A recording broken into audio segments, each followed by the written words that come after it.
आज गवर्नमेंट इस मामले में डिसीजन टेकिंग प्रोसेस में है कि क्या गवर्नमेंट के पास में रिव्यू डालने का अधिकार है या नहीं। लेकिन आप क्योंकि देखिए, अब मैं एक चीज समझने की कोशिश कर रही हूँ, अगर नहीं होता तो मुख्यमंत्री जो है 6 सदस्यीय कमेटी का आपने जिक्र किया, स्टूडेंट्स का जो मुख्यमंत्री से मिलता है, मुख्यमंत्री जो है वो महाधिवक्ता का जिक्र करते हैं, आप ये कह रहे हैं। जब बच्चे मिलने जाते हैं तो वो मना कर देते हैं एप्लीकेशन लगाने से कि legally they don't have any right, ठीक है। उसके बाद वो एचएसएससी के चेयरमैन से मिलने जाते हैं तो वहां पे वो सेक्रेटरी से मिल पाते हैं। मुझे जो बहुत नॉर्मल सा समझ में आया कि क्या मुख्यमंत्री अवेयर नहीं है कि उनके पास राइट्स हैं नहीं है। अगर महाधिवक्ता की बात कह रहे हैं तो ये तो बड़ा एक बड़ा बचकाना सा साउंड कर रहा है सर, बड़ा किडिश साउंड कर रहा है। मतलब बेसिकली किडिश इसलिए साउंड कर रहा है जिन्नत कि 31 मई 2024 से अब तक lot of water has phloem out. समझिए कि हम लगभग 2 महीने पूरे होने वाले हैं। ये 2 महीने के अंदर सरकार ये स्ट्रेटजी नहीं बना पाई कि किस स्ट्रेटजी से इन बच्चों की नौकरी को बचाया जाए।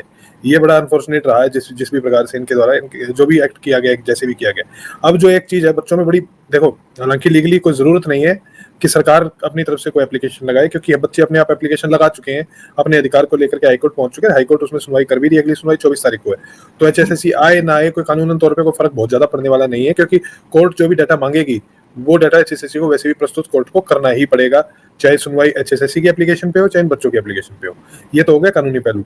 जो इसमें टेक्निकल विषय है जिसके कारण से आज महाधिवक्ता ने मना किया, जिसकी जानकारी मुख्यमंत्री को नहीं हो सकती क्योंकि वो लीगल बैकग्राउंड से नहीं है। इस चीज को अप्रिशिएट केवल वही व्यक्ति कर सकता है जो लीगल बैकग्राउंड से। समझिए कि ये बच्चे जिन्होंने एप्लीकेशन लगाई है, ये लोग कभी भी किसी भी केस में पार्टी नहीं थे, तो इन बच्चों ने ना सुप्रीम कोर्ट का रुख अख्तियार किया ना हाईकोर्ट का। तो क्योंकि ये पहली बार कोर्ट में आए थे तो इनके पास में हाईकोर्ट जाने का लीगल राइट था 100% इनडिफिटेबल, और इन्होंने कोर्ट में गए भी, इनकी सुनवाई हुई भी है। अब जो टेक्निकल विषय आ जाता है वो विषय ये आता है कि सरकार सुप्रीम कोर्ट जा चुकी है पहले से, और सरकार सुप्रीम कोर्ट गई और उनकी याचिका जो है SLP special leave petition supreme court से 24 जून 2024 को खारिज हो चुकी है। तो ऐसे में सरकार का जो लीगल तर्क आता है वो ये आता है, एक प्रिंसिपल ऑफ रेज जुडिकाटा है जो कि किसी भी पार्टी को उसी विषय पे दोबारा कोर्ट में आने से रोकता है जिस विषय के ऊपर कोर्ट पहले से अपना निर्णय दे चुकी है। व्हाट माय पॉइंट, कोर्ट ने जब सुप्रीम कोर्ट ने एक विषय के ऊपर ऑलरेडी निर्णय दे दिया सरकार की याचिका पे, तो उसमें सरकार को ये कहीं ना कहीं लीगली जो है, लीगल जो इनके माइंड है, तो ये सोचने में असमर्थ है कि क्या हमारे पास में राइट है या नहीं है। इस चीज के ऊपर वो विचार कर रहे हैं। तो महाधिवक्ता का जो प्रथम दृष्टया विचार था वो ये था कि भाई सरकार क्योंकि जज की है ऑलरेडी, सरकार की एसएलपी डिसमिस हो चुकी है, तो सरकार की याचिका यहाँ पर मेंटेनेबल नहीं रहेगी। बच्चों की याचिका मेंटेनेबल है तो बच्चे लगा चुके हैं, हम उसमें बच्चों की हेल्प कर देंगे, जो कि इनकी करना उनका धर्म भी, उनको करना भी चाहिए, इट इज ड्यूटी। तो अब ये इस लीगल क्वेश्चन के अंदर जो है सारा सिस्टम पूरे दिन हंगामा मचा हुआ है। तो मतलब हजारों कैंडिडेट्स जो है, हजारों की संख्या में कैंडिडेट्स जो है चंडीगढ़ की सड़कों के ऊपर घूम रहे हैं। कोई कहीं मिल रहा है, कोई कहीं मिल रहा है। अभी बच्चे एचएसएससी में गए, सेक्रेटरी से मिले, अब वो बच्चे सेक्रेटरी को लेकर के महाधिवक्ता के पास में हाईकोर्ट चले गए। मतलब दबाव देखिए आप कितना जबरदस्त है सरकार के अधिकारियों के ऊपर भी, इनको ये समझ नहीं आ रहा कि क्या करें। तो उन्होंने कहा कि आप चलो, आपके साथ ही चलते हैं और चल करके वहां पे बात करते हैं, अगर इसका कोई हल निकाला जा सकता है तो हम निकालेंगे। तो ये कार्रवाई चल रही है यार। नहीं, मुझे ऐसा साउंड कर रहा है कि जो बच्चे हैं ना वो इतना परेशान हो चुके हैं कि वो आधे वकील तो खुद ही बन चुके हैं। और आपने कहा है ना बच्चे ज्यादा अलर्ट हो चुके हैं, और देखिए इस मामले में वो सफर कर रहे हैं बेचारे ना। हाँ, इस मामले में मुख्यमंत्री का कहना या आश्वासन नहीं, महाधिवक्ता का ही ओपिनियन जो है मान्य रहेगा, और उसको ही ज्यादा तवज्जो दी जानी चाहिए, क्योंकि लीगल हेड तो स्टेट के वही रहे ना। तो he is the competent person जो कि इस चीज को डिसाइड कर सकता है कि क्या हमने कुछ करना है या नहीं करना है। तो इस बारे में मैंने भी महाधिवक्ता को उनके व्हाट्सएप के ऊपर अपनी जो जजमेंट्स की सुप्रीम कोर्ट की कॉपी उनको भेज दी है, और उनको निवेदन किया है कि सर आप इन्हें पढ़ लीजिए, पढ़ करके आप देखिए कि क्या इन जजमेंट्स के बेसिस पे आप हाईकोर्ट में आ सकते हैं या नहीं आ सकते हैं। तो मुझे विश्वास है कि वो उसे पढ़ेंगे और पढ़ करके उसके ऊपर कोई ना कोई निर्णय लेंगे। तो मैंने अपना रिसर्च करके उनको भेज दिया। लेकिन मैं कई बार ना कुछ और भी वीडियोस देखती हूँ तो मैं भट्टी गुरु को गैंग सुनती हूँ, तो और आप पे तो आरोप लगाया ही जाता है। तो आपके सजेशंस क्यों माने जाएंगे, मुझे बताइए। नहीं बिल्कुल देखिए लगाने दो जिन्नत, कोई फर्क इससे पड़ता नहीं है किसी भी प्रकार का। इनके किसी भी आरोप से मुझे कोई फर्क नहीं पड़ता है। बलदेव राज महाजन हरियाणा के महाधिवक्ता वो मेरे गुरु रहे हैं, मैं उनके अंडर अतिरिक्त महाधिवक्ता रहा हूँ तो मेरे गुरु है। ये वो मेरे बॉस रहे हैं, चाहे मैं उनके अंडर एक दिन भी रहा हूँ तो भी वो मेरे गुरु रहे हैं, समझे। तो मैं उनसे जब चाहे बात कर सकता हूँ। जो सरकार की तरफ से अधिवक्ता है श्रुति जैन, वो भी मेरे कोलीग रहे हैं, और हाईकोर्ट में मेरे कोलीग है, मैं उनसे भी बात कर सकता हूँ। हिम्मत सिंह जो चेयरमैन है एचएसएससी के वर्तमान में, वो एडवोकेट हैं, डिप्टी एजी रहे, वो डिप्टी एजी वो मेरे साथ ही रहे। जब मैं एडिशनल एडवोकेट जनरल था वो मेरे ही उसके अंदर डिप्टी एडवोकेट जनरल थे, तो वो भी मेरे साथ मेरे कोलीग रहे हैं, और मेरे से लगभग 12-13 साल जूनियर है और एडवोकेट है। तो मैं उनसे भी बात कर सकता हूँ। तो मैं तो किसी से भी बात कर सकता हूँ, लेकिन मेरे बात करने से बहुत लोगों को बहुत तरह की तकलीफ होती है। इनको ये समझना चाहिए कि लीगल फ्रेटर्निटी है, यहाँ पर हम सब लोग एक दूसरे से बात करते हैं, हमें करनी भी चाहिए।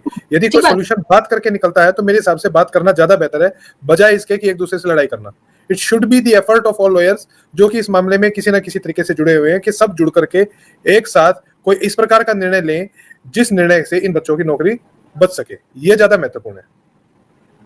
अच्छा, 24 तारीख को तो इस मामले में सुनवाई है भी ना? जी, ये फिर जल्दबाजी इसलिए तो हो रही है ना, लगातार चंडीगढ़ के अंदर जो चक्कर काटे जा रहे हैं कि 24 तारीख से पहले सरकार अपनी रिव्यू दायर कर दे। तो मेरी जानकारी के सारा सरकार इसके ऊपर निर्णय ले लेगी।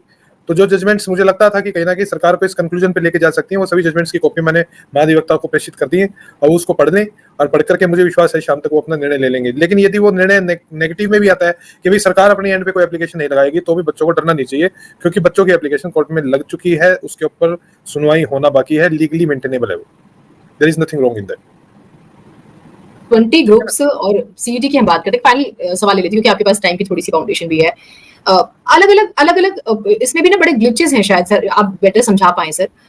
बीसीए, बीसीबी, ईडब्ल्यूएस, बहुत सारे पॉइंट्स समझे हुए हैं। बीसीए, बीसीबी, ईडब्ल्यूएस की जो विषय है वो 20 ग्रुप्स का विषय नहीं है, वो विषय अब चल रहा है सीईटी की जो हरियाणा पुलिस की भर्ती है उसके अंदर। वो एक बड़ा एक सेपरेट चर्चा का विषय होगा, हम दोबारा इसके ऊपर चर्चा कर लेंगे, आप मुझसे कर लेना। वो बड़ा बड़ा भारी एक सिस्टम जिसके कारण लगभग 4000 से ऊपर लोगों को इनएलिजिबल कर दिया गया है ड्यूरिंग दी रिक्रूटमेंट प्रोसेस। तो बड़ा एक हंगामा यहाँ पे मेरे घर से कुल 2 किलोमीटर दूर चल रहा है, सेक्टर 3 के अंदर एक स्टेडियम है, स्टेडियम के अंदर ही हंगामा चल रहा है इस टाइम। इतने सारे टॉपिक्स जब मैं पढ़ने बैठती हूँ, कुल मिला के आपको लगता है कि गवर्नमेंट प्रेशर में आएगी? अगर महाधिवक्ता को लेके एचएसएससी के सेक्रेटरी की बात हो रही है, महाधिवक्ता की बात हो रही है, सब इन्वॉल्व तो हो ही रहे हैं ना सर? हाँ, इन्वॉल्व हो रहे हैं। देखो, इनकी ड्यूटी सबकी बनती है, हम सबकी मिल करके बनती है ड्यूटी, इसमें कोई गलत किसी भी प्रकार का नहीं है। जब आप कोऑपरेट करते हैं, जब आप सेलेक्टेड कैंडिडेट्स को बचाने की तरफ आते हैं, तो बट नेचुरल सी बात है, आपको सरकार के पक्ष में ही खड़ा होना पड़ता है। तो इस विषय में कहीं ना कहीं जो है हमारी ड्यूटी बनती है, उस ड्यूटी के तहत हम सब लोग एक दूसरे से बात करके ही एक कंक्लूसिव निर्णय के ऊपर पहुंचेंगे, जिस निर्णय से इन बच्चों की नौकरियों को बचाया जा सके।